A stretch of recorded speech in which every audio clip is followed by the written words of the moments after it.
Welcome everyone to part 8 of the web development in Python with Django framework. This part will cover the Django messaging tool that will throw a pop-up message for a user about what's going on with their operations on the website. It's about login, register, or some kind of other operation that might be not allowed, and then it will pop up a red error message about what they're doing wrong. Well, it might be a lot of stuff where we might use it. But before jumping into the messaging stuff, those who are familiar with Django may notice that our crispy font was not operating correctly in the previous tutorial. I totally forgot to add a few more essential lines into the code to make it work correctly. So, to finalize the functionality of our crispy form, we go to our project settings. I open the code. I have already settings open here, and I'd add a few additional lines here. So first one will be about crispy template pack, and it will be equal to bootstrap 4.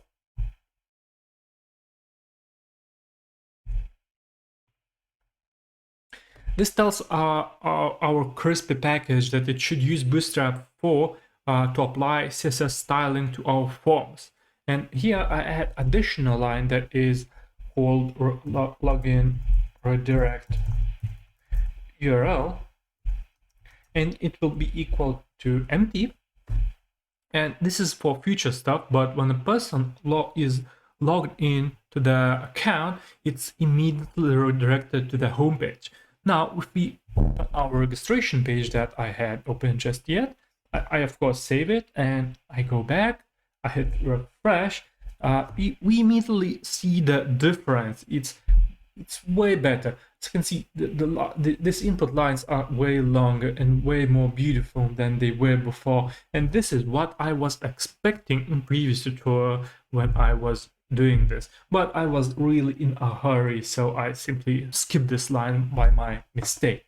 So that's cool. And there is another thing I noticed wrong when we were creating a templates folder, for example, for the main application. Inside this main application, you might notice that there is a templates, and in these templates there is another main folder. While creating the register HTML for our users application, I had to do the same. So we fixed it by moving register HTML to another folder that we'll call users. So I open my users application, and here in templates, I create another folder that I'm calling the users. And I simply then move this in. Okay, let's move. It's sitting inside of it. And now, following this change, we need to change the path in our users views.py script where we are targeting this template. So I go to my views, and here at the end is register HTML for rendering, and I simply add another users folder here. And now we shouldn't see any change on our website if I hit a refresh button. That's cool. That's what I was expecting.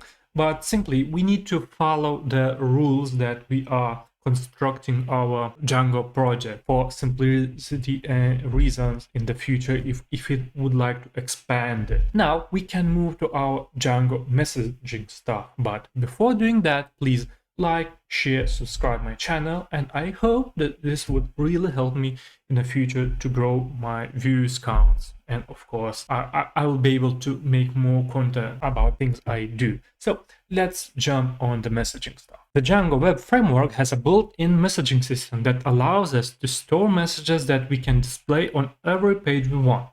If there are any messages, we can display them to the user. These messages appear as pop-ups in the desired page place, and we can style them however we want. I can bet you saw them on other pages, but probably you never thought about what they are. You thought that's a simple success or error notification. But in our case, we would like to quickly inform the user about the error with the accepted forms or inform them about a successful move they did. To begin with the messages, we need to import it into our Django code. We'll do this only for our users applications because we want to inform our users when he registers.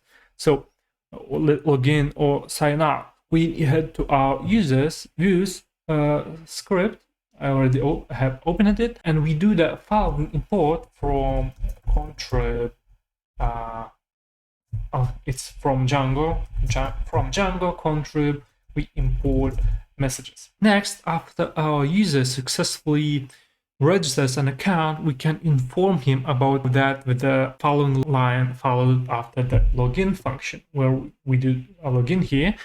We can try to add a messenger that is success, and in the inside we need to give a request. And here is a string that we type in our message. So I usually use f string. So here I type a new account created, and we here type a username, user.username. Great, but also we need to inform him if he fails to register. So instead of using a print statement, we replace it with the messages, because print is usually only we can see it when we are developing our website. So it will be very similar. Instead of print, we use messages error. This is great, and this is how also your code should look like. We'll test this later. Once that's done, we are somehow ready to display these messages to the user. We don't need to pass these messages through the context. That's precisely what manages this Django messaging stuff. But we could modify our registered HTML page to handle these messages. Still, messages are something that we would like to use all over the place, not just on this page. So we'll handle this on another template, and the best one to do that is the header right after our navigation bar.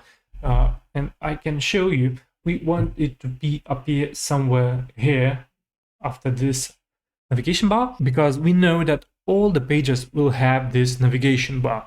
We know that we created our main application to be the center of our page, so it's the best place to create a template to handle our style of our messages. So we head to our includes folder in our main application.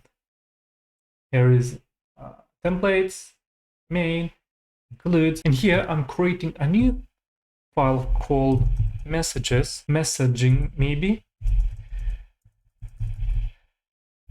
and it will be a template, messaging HTML. That's cool. And not to waste your time, I already have stylish of this stuff. This is our HTML code wrapped inside Django functionality. We'll pass a message object to this template, and it will iterate all of them one by one. As you can notice, we have 4 different types of these messages. It's success,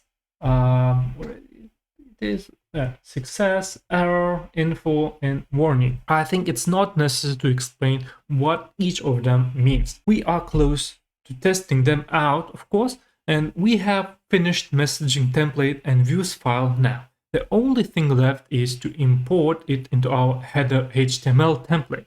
Just like we included navigation bar on every page, the same way we'll include the messaging template. And the same way we'll include a footer in the future. I'm not showing this now. We go back to our header, and right after our row, no, exactly, this is where we want to place it. I type include, but I already have one, so I copy this one and I place it here. But instead of including a navigation bar, I'm including the messaging.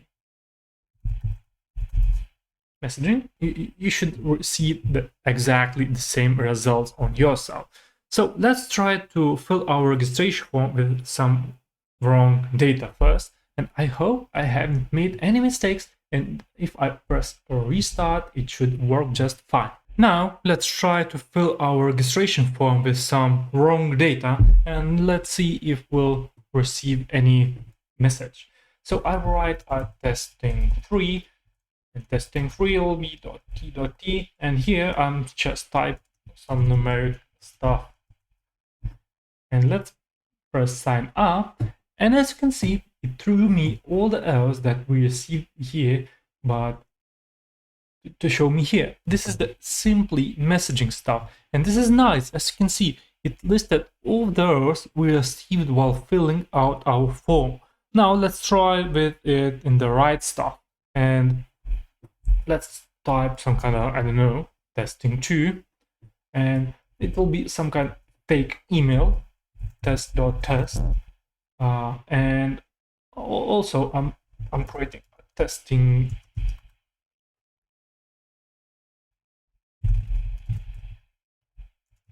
a password. And now let's try to sign up, and this is cool. Oh shit, you saw I pressed this button and it disappeared, but it was here immediately before I pressed register. That was cool. It's nice. It notified us that we had created a new account. And what is exciting, before getting this message, we were redirected to the homepage, which is not that easy to implement when we write everything from scratch. And now we are registered and immediately on our account, but we can't do anything else at this moment. On that, we'll work in another tutorial. So this tutorial was short, but we can't miss such essential things, because this adds a great dynamic and functionality to our page. And the next thing we want to do in another tutorial is to handle user login and logout functionalities. Right now, the only way to log in is by registering a new account, and we can log out only by trying to access the admin page. That's terrible. So in the previous part, we missed some changes in our navigation bar when we were logged in. Let's fix both things in the next tutorial, and see you in my next video. Final tutorial files you can download, of course, from my GitHub page, and you'll find everything you need on my text version tutorial. So thank you again for watching. I hope this was really useful for you, and if you like this, please share this video, like it, subscribe, and see you in our next tutorial part. Bye.